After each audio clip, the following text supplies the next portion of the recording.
كيبعثني دار لي كيما هذا، سما عارف القانون ويتمسخر بيا، سما انا راني جاي في الطريق ولا يلعبوا بيا، هذا ما كان.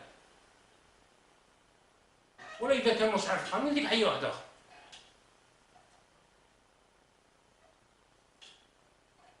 على كل تميت نشوفي ولا دايما انا في الاحكام تاعي ندور في لاجستيس ندور، ولات ندخل الصباح نسرح العشيه اللي خدام نجري بهم نهرول بهم البيروات، شكون اللي نفذ لي شكون اللي نفذني، المورال تاعي خمش خلاص، يعني قاع كان ربي عاطيني صبر شويه والرزانه يعني يعني لا ميموار تاعي كانت شويه تهم، والله لو كان ما تحملش شكرني اكثر من صاحبي هذا اللي بعد تشوفوه، يعني كرهت حياتي كرهتها سمعت وليت كل يوم جالس. من بعد لقاوني طولت وقت كبير، بعد لقى لي وكيل الجمهوريه لقى ذاك الممثل تاعو وقالوا له باش تخلص، قال لهم هيا خلصوا باش يخلصوني، قالوا لهم خلصوا بالتقسيط، يعني 15 مليون وال 50 مليون ولا 65 مليون يخلصوها لي بالتقسيط على مده 10 شهور. قلت انا لوكيل الجمهوريه قلت له كان ممثل الصندوق هنا تميت هي، قلت له سيدي الوكيل انا كيفاه نخلص انا بالتقسيط؟ انا راه عندي ديونات راه تسالي وعندي يتامى وعندي تلوح، هاد الدراهم هادي راه كاع ما جاتش، قلت له كاع في المصاريف اللي راني صرفتها وطحت نوض بها، قلت له واش معناها؟ قلت له هادي راه ناقصه كاع من حقي ومعليش، قلت انا ندبر راسها يعطيك خلاص كرهت حياتي، قلت له الناس راه كلهم تطلب علي، قال لي يا خويا ما عندي ما ندير لك تقبل ولا دبر راسك، يعني داروا لي حجره في الصدر، حجره في الصدر، يعني انا نجي معليش يا سيدي اخرج معليش قبلت، درنا اتفاقيه عند وكيل الجمهوريه سنيه المدير وسنيت انا طرف، هذا الطرف المدير خلص 3 شهور بعد نقض الاتفاقيه، 3 شهور كيعاود تروح باش نخلص نجيب الشيك تاعي من الكازورال، قال لي تريزوري تاعهم تاع اللي شاد الامانه تاع الماليه، قال لي راني درته في البارافير ما حبش يسلم، راه شدوا عدو الشيك ما حبش يعطيه ما حبش يجيبه، ودي كيفاش؟ قال لي ما على بالوش ما على بالو حتى واحد، يعني ما على بالو لا بمحكمه لا باتفاقيه قدام وكيل الجمهوريه ما والو، وراه الهيبه تاع العداله، وراه الهيبه تاع العداله تاعنا وراه هذا السيد هذا ما حبش ينفذ علاش معناه هو شكون؟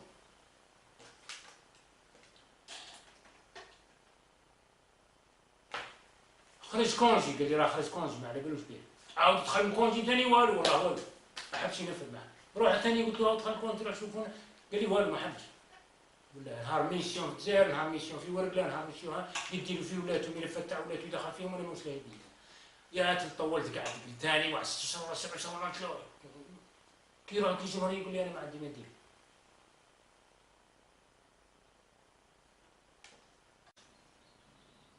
في حين نجد ان في ولايه واحده اخرى يعني حدودنا الغربيه ولايه البيض تم إدانة مدير تنفيذي يعني بعدم امتثال أحكام قضائية طبقا للنص المادة 138 مكرر من التعديل الجديد في 2001. هذه المادة هذه دوك نوريكم كيفاش في نفس السنة يعني تم عدم امتثال أحكام قضائية، دوك تشوفوا كيفاش.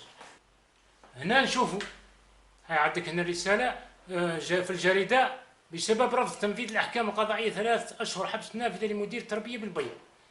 اكتفوا هنايا فقد أصدرت محكمة الجرحية بالبيض يوم الأحد 21 أبريل منطوق حكم ابتدائي يقضي بتسليط عقوبة 3 أشهر حبس نافذة وغرامة مالية مقدرة ب5000 دينار جزائري وتعويض للطرف المدني مقدر ب8 ملايين سنتيم في حق المسؤول الأول على قطاع التربية في الولاية، وهذا بعدما وجهت له تهمة الامتناع العمدي عن تنفيذ حكم قضائي طبقا للمادة 138 مكرر من قانون العقوبات التعديل الجديد مؤرخ في 27 جوان 2001. هذه المادة التي تنص على معاقبة كل موظف عمومي يمتنع عمدا عن تنفيذ حكم قضائي لفائدة موظف أو مستخدم تابع لنفس الإدارة بعقوبة تتراوح من 6 أشهر كحد أدنى إلى 3 سنوات كحد أقصى، وبغرامة مالية تتراوح من 5000 إلى 50000 دينار جزائري، إضافة إلى إمكانية تسليط عقوبات تبعية كالحرمان من الوظيفة لمدة 3 سنوات.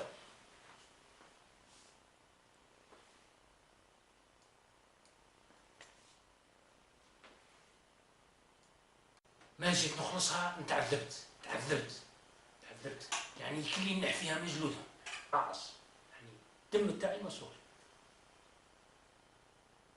كي كملت هذيك نتاع درت طلبت تصفية الغرامة التهديدية باش نصفيها، خاطر واصلة أكثر من 72 مليون سنتيم، أمر استعجالي وقرار استعجالي بصيغة تنفيذية الكل. أولا مرفوضة مبدئيا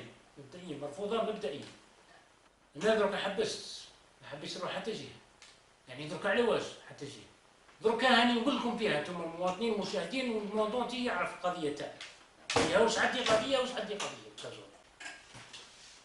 هذا هو الحقيقة. خلاص درك مابقاش نضربوا دركا وندير هاك وندير هاك، نراجع بوحدي ما سالتش ما درتش معايا. دركا يعني نتكلم لكم عن النقطة الثانية والمهمة، بحيث أنا ما كنتش يعني الوحيد ضحية لهؤلاء، ضحية طرد تعسفي وتعسف وكذا. كاين ناس اخرين موظفين نزهاء كيفاه دايرين يخدموا اجور في خدمتهم لباس عليهم، هم كذلك ضحايا، راهم يتلوحوا في ديارهم، دي زانفالير مرضى راهم يصارعوا في المرض في ديارهم وحدهم. هاد الناس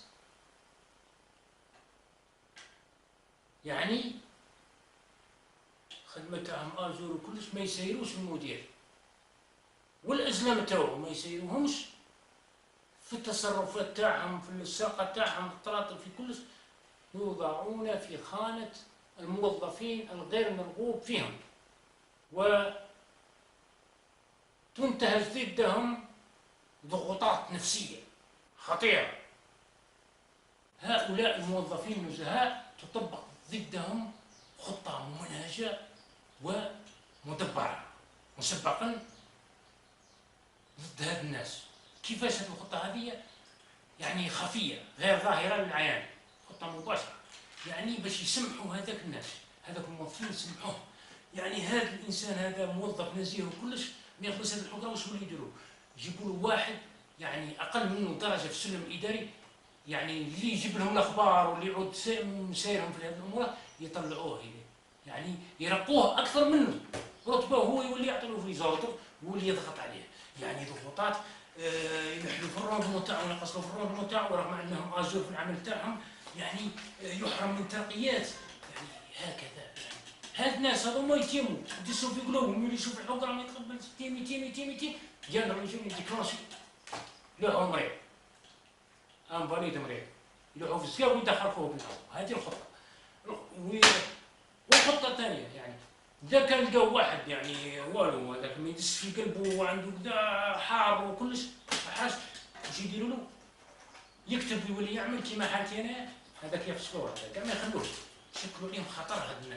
هاد الناس منهم هذا زميلي يرباص مولاي احمد، لما خرج انفاليد مرض خرج برا، والوحيد اللي يهضر معاه ويقول له واش راه في قلبه يهضر معايا انا، خاطر عارفني انا راهم حاقريني ومزعكيني وكلش. يجي يهضر معايا انا برك، يقول لي يشكي لي منهم، يقول لي واش كاين؟ نقول له والو، قبل شوي والو، قاعد تقلوا منا وراهم قاعد يلعبوا معاك. يقول تعرف كيفاش. المهم عاود ريانتيغري ريبوزا شويه، عاود ريانتيغري.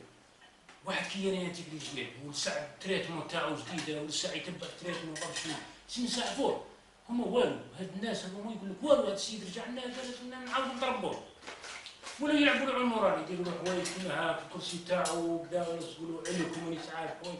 المهم هو على اسم يهضر، يعني كاين اللي محسوب يخلعوا فيه شعوذه ما كان حتى حي. السيد هذا تفاهم مع واحده شريكه حياته باش يزوج، باش يدير يبني اسره كذا وكذا. راحوا من وراه اخرين من جماعه هذوما، الجماعه هذوما اللي ربي وكيلهم من الكازورة، راحوا الطفله هذه وراحوا الجماعه هذوما قالوا لهم ما تعطوهش راه مريض، يعني ديكلونشر قاس مع الضربات ديكلونشر. خرج طول كي تلقى وين بيك اسيدي، قال لي ها واش داروا لي وداروا لي. لا هذا حسب الاقوال تاعو، هذه شهاده نقولها حسب الاقوال. ومن بعد جا لي قال لي واش تحوسوا عندي؟ دخلني شومبرا تاعو قال لي هذه بيعها شومبرا كلشي موجدها مسكين موجد على روحو دي سبي. قال لي هيديها عليا خلاص بطلت. ديزي بيعها السيد خلاص. يعني خلاص فقد الامل.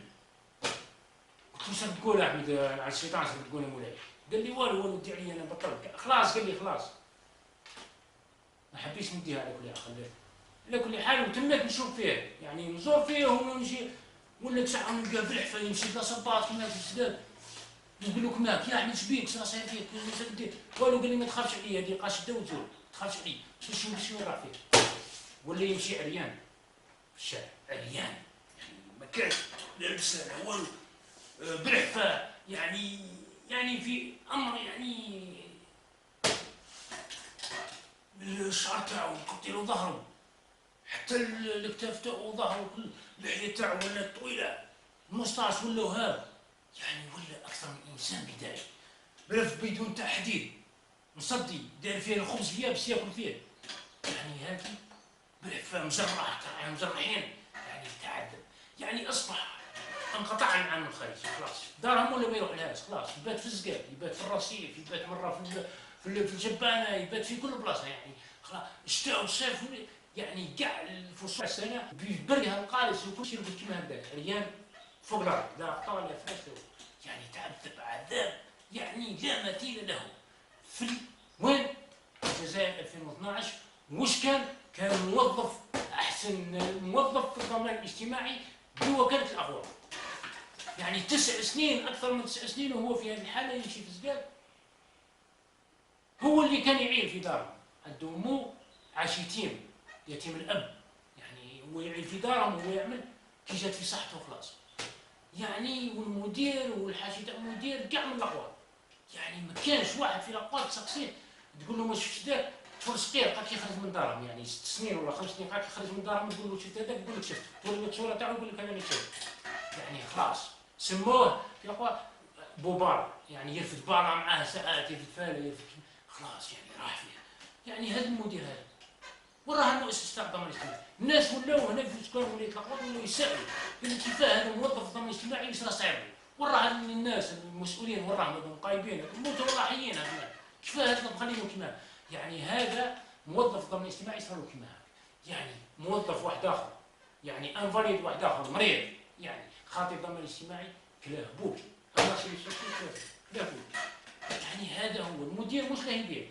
يعني يريح في القهوه يعقب بدراع هذاك السيد قاعد يشوفوه من بعد نوريكم الصور تاعو شوفوهم في الشارع كيفاش يمشي يعني امام الملأ يعني المدير مش له يدير هو جماعته لا يطلع في اليسر يجري ورا الدنيا يخطوا لي بلون كيفاش يزعقوا الناس ويمرضوها ويروحوها في الزقاق ولا والطرد تاع السوفي وكذا وكذا ومن بعد يدخلوا الفاميليا تاعهم واحد تلو الاخر المحاباه وكذا ويدخلون في راسهم هذه نقطه يخطوا كيفاش يفتكروا يخترعوا مشاريع ويضخموها وتبديد المال العام واستعمال النفوذ الى غير ذلك يعني امور يندى لها الجميع. نزيد لكم حاجه واحده اخرى اللي ثاني ثالثه هذا السيد كيما هذه الحاله تاعو حبسوا له لابونسيون تاعو لافاليديتي يعني كان لافاليديتي علاش تحبس له هذا المخلوق هذا يعني على انه ما راحش دار كونترول ميديكال واحنا معروف في الضمان الاجتماعي كان قانون يقول لك موظف الضمان الاجتماعي يروح يدير كونترول في الجزائر العاصمه المديريه العامه تاع الجزائر العاصمه نيابه مديريه المراقبه الطبيه يروح لهم الدوسي السيد ما جاش نحلوا لابونسي تاعو وقف هذا يروح لهم لنا الدوسي تاعو من كونترول ميديكال على كل حال الطبيب يشكر على ذلك على كل حال وهذه تكتب له هو اللي شاء عليه كتب في لوبسيرفاسيون في 2001 تاع هذا السيد في الملف الطبي تاع هذا السيد كتب اوبسيرفاسيون وبروبوزا باللي المنحه تاع السيد ترفع الى درجه ثالثه ودار على واش الاسباب دار الكومبورتمون تاع السيد البورت دي كومبورتمون اغريسيف راه يمشي في الشارع راه يتلاوى السيد هاو على واش رانا اقترحنا له تروازيام ديال هو هذاك الملف يروح للجزائر العاصمه ولكن ما كانش دليل الجزائر العاصمه هنا ما على بالهمش الاخر هنا الدور تاع المدير هنا كانت هاد لابونسيون تاعو كانت المفروض مو هي اللي تديها، يعني دير لبنها حجر كي مرض وتلاعب، من حقها باش دير حجر وتجبد الدراهم ديك وتعيل بها الاسره تاعها، لانها عايشه بالشيخ وخبرك ما عندهاش باب وحدها، وتصارع بنها، تداوي بنها وتداوي تصارع وممكن تصارع. على كل حال هنا كي حبسوها لا حبسوا لافان، حبس لافان مساكين سفروا. على كل حال كان هناك دور تاع المدير تاع المؤسسه يلعب دور، يعني كاع واش هو السبب بصح يلعب دور هنا التقصير والاهمال هو البيت تاعو. كان المفروض يطلب ولو تطلب منه يدير اجتماع طارئ، يطلب من النقابه يديروا اجتماع على هذا الاجتماع للمؤسسه لعمال المؤسسه على هذا السيد، وهذا الاجتماع تخرج به بنتيجه محضر، يعني اجتماع هذا السيد يحكم فيه هذاك المحضر الواقع اللي راه عايشه هذا السيد، كيفاش راه عايش يحكم فيه الاستواء تاعو. هذه نقطه. ثانيا ولو تطلب منهم علاه انا واش نكون نورمال، انا بس ما عنديش حتى صلاحيه، ما عنديش حوايج، يعني كانوا قادرين بورتابل، انا بورتابل كيما يديروا صور، يلتقطوا له صور في هذه الحاله تاعو كيفاش راه عايش برا، يتبعوه وراه ويديروا له حتى ان كليب فيديو صغير ويبعثوه ويجونتوه في الملف، والمدير يزيد يضيف ملاحظه رساله يعني يزكي بها هذاك، يعني اقتراح الطبيب يزكي بها تاع النقابه المحضر هذا بلي هالسيد ايفيكتيمون هذا السيد واش راه عايش ويطلب اعاده المنحه تاعو، اعاده سلام المنحه، ما يحبسوها له يعاودوا يرجعوها له. انا ما نظنش كي يروح هذا الملف هذاك يروح مع الملف الطبي، رفقه الملف الطبي يديروه في وسط الملف الطبي ويبعثوا للجزائر.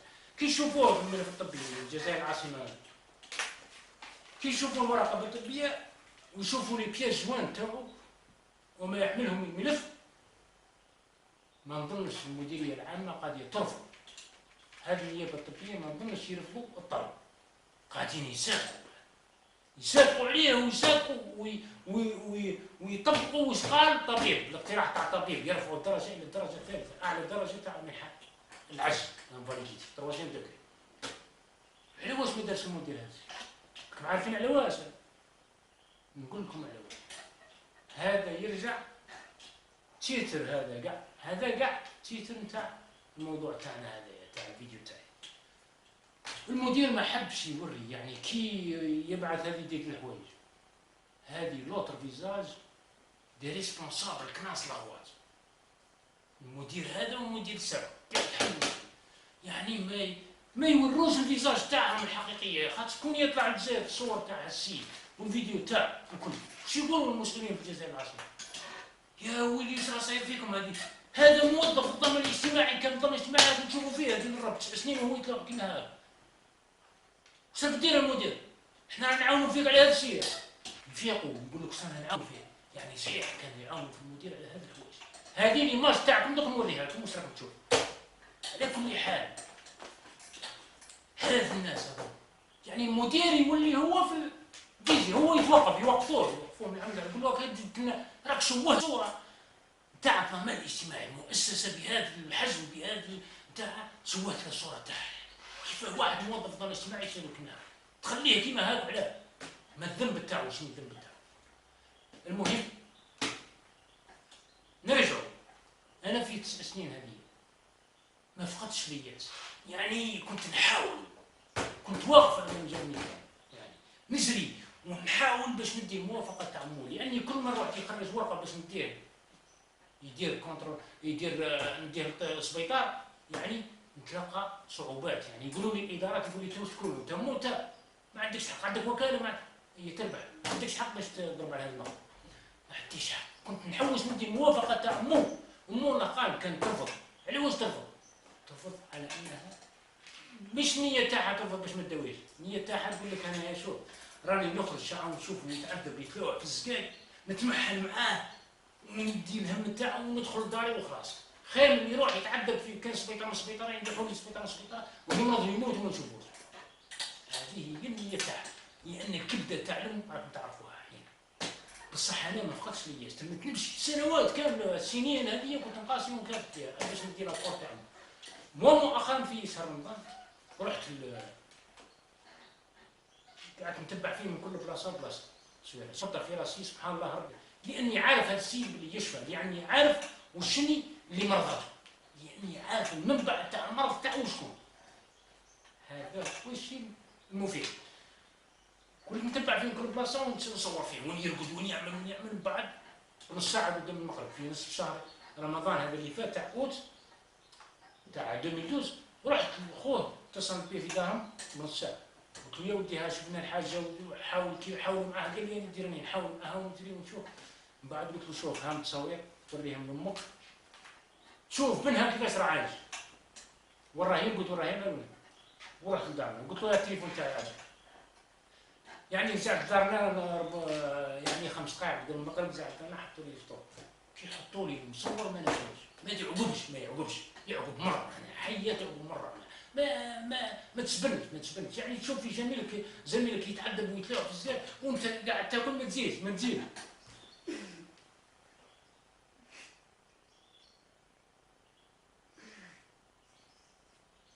مانيش عارف كيفاش هاد الناس راهم يخمموا، هاد الناس كيفاش راهم ياكلوا، كيفاش راه تجيهم الماكله الكل. على كل حال نتبع فيه ونصور فيه. المهم بعد نص ساعه بعد المغرب بعد الفطور تليفون لي خويا قال لي راه قبلت الحاجه.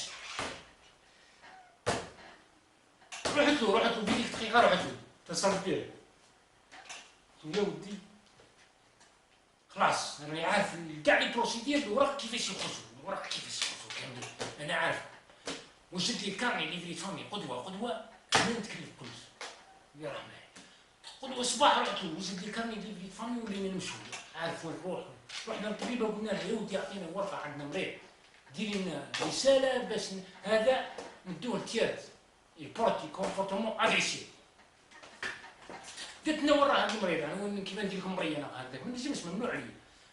جبت لها صور تاعو قلت لها ها هذيك صور وها اخيه وها ولدي هاو كاري اللي فيتهم. ودي قالت لي هذه نعرف.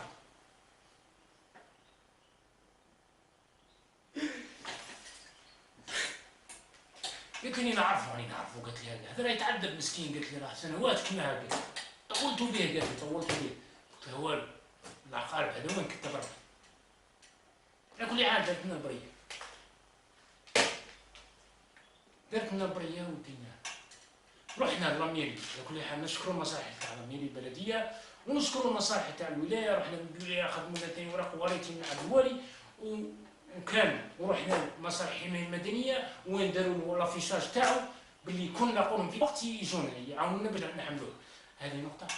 وداروا لنا لاميري اوردميسيون اوفيرت، يعني امر بمهمه مفتوحه يعني الى غايه نهايه المهمه. خاطش هذا موش لوكاليزي في اي بلاصه يعني نروحوا نحوشوا عليه بعد الفطور. خاطش الكروسه السياره تاع البلديه تاع الاسعاف هذه تديه وقتها تمشي ديماري على 4 تاع الصباح باش كي تلحق المستشفى هنا تلحق 8 تاع الصباح. على كل حال دركا حنايا ولينا مضطرين باش نفركتوا عليه في الليل، نقضوا في الليل قال السبيطار. المهم كل ليله نفطر نروحوا نفركتوا عليه. وعطاونا التليفون تاع الشوفور تاع البلديه قال لنا كي تلقاوه التليفون بتاع البلديه يجيكم مع 5 تاع الصباح 4 تاع الصباح يجوا. قلنا له اخرى كل ليله نروحوا نفركتوا عليه في الليل، نفركتوا عليه في كل بلاصه. نمشي بورطابل كيما هاك وتصاور تاعو ونوري لجماعه صحابي اللي نعرفهم نقول له عندك تعرفوا يقول لي وديني شايف هذا نقول له عندك نمرو التليفون تاعي كي تلقاه كل لاقيه. على كل حال خلاص يعني لعبت الوحده تاع الليل واحد النهار في الليل الوحده تاع الليل بعد منتصف الليل تليفون اللي صاحي وحنا نفركتوا عليه. تليفون اللي قال لي يا ودي ها عندك راه هنا في الغابه واحد، يعني في الغابه هذه راه معروفه في ولايه الغواطن المرجل. يعني رجعت مشريع طاطا لحقنا ليه شفناه من بعيد في الغابه ما حناش نقربوه باش ما يهربناش. تليفونات لي بومبي قال ارواحوا لينا نسبه ثانيه جاونا ورحنا ديناه عاونونا.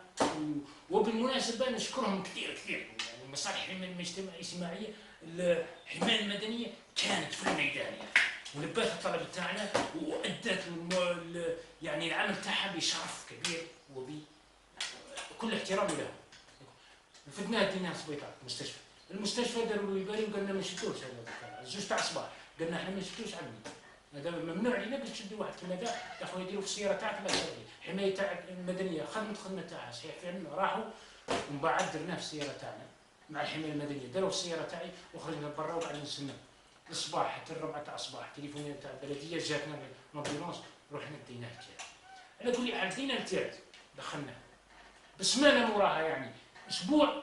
يوم العيد الفطر المبارك رحت قلت لصاحبي هذايا، رحت خوه قلت له يلا نروحوا اليوم اول عيد، يوم اول عيد نروحوا. يعني علاش رحنا لاول عيد؟ كي رحنا الاول يعني باش يحس هذا الانسان باللي ما رحناش، باللي رانا واقفين معاه، رانا جايبين نعالجوا فيه. وقلنا له ثمانية، قلنا له انا ما رحناكش، انا جيناك اليوم اول عيد الفطر المبارك، راه كان رمضان واليوم عيد، واليوم انا جينا نطلع عليك اليوم اول عيد باش ما تقولش رانا ما رحناكش وما خليناكش وما نتخلوش عليك، رانا نعالجوا فيك وكلش. لقيناه على كل حال. بدا شويه يحيا لابس الهندام اللبسه تاع لاتوني تاع السبيطار، لاتوني بلو تاع السبيطار، وبدا شويه عارف الدوات مع تريت اكسلري يعني بدا شويه. على كل حال جينا بعد سمانه عاود طلينا عنه، بعد سمانه جاء واحد اخر ثاني عاود رحت له طليت فيه وشفتو خرجوه اللي حتى وياه في الجردة تحت الشجر. بعد ما نهضروا بدا شويه يتقبل ويسترجع الذاكره تاعو. ما كانش اقل من شهر خرج.